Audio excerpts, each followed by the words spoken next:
याला म्हणतात देशप्रेम. झुरळ म्हणजे कॉकरोच पार्टीचे देशद्रोही आणि इतर मुघल विचारी नेते यांच्या हलकट नीतीमुळे देशाचे म्हणजे नागरिकांचे नुकसान होऊ नये म्हणून श्री धर्मेंद्र प्रधान यांनी स्वतः राजीनामा दिला. आज गरज आहे शिवाजी संभाजी जन्माला येण्याची, कारण जे आहेत ते सगळे अफजल खान औरंगजेब बनले आहेत. पहिल्या सरकारमध्येही प्रश्नपत्रिका फुटल्या, भ्रष्टाचार झाले, परंतु विरोधी पक्षाने कधीही अशी आंदोलने केली नाहीत.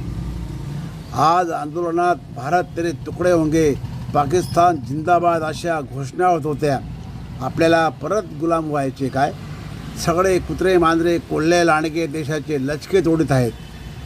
आणि मग पूर्वीच्या मुघल इंग्रजांनी जसे 100 लोकांनी करोडो भारतीयांवर राज्य केले, मग आज जर आपण अशा 100 मुघल इंग्रज प्रवृत्तीच्या वांगचूक, अभिजित दिपके व इतर जे एकेकाळी केशवालसारखे, अण्णा हजारेसारख्या समाजसेवकांच्या आंदोलनातून पुढे आले व नंतर राजकारणातील व्हिलन बनले, तसेच या आजच्या संधी साधूपासून देशाला वाचवायला आज आपली नागरिकांची, मुख्यतः विद्यार्थ्यांची देशाला गरज आहे.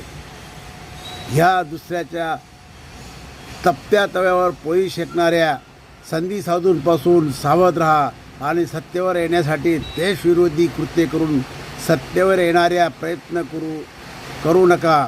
आज मग जे कोणीही जनतेने मात्र संबंध सावध राहावे अशी संधी साधू नेत्यांपासून.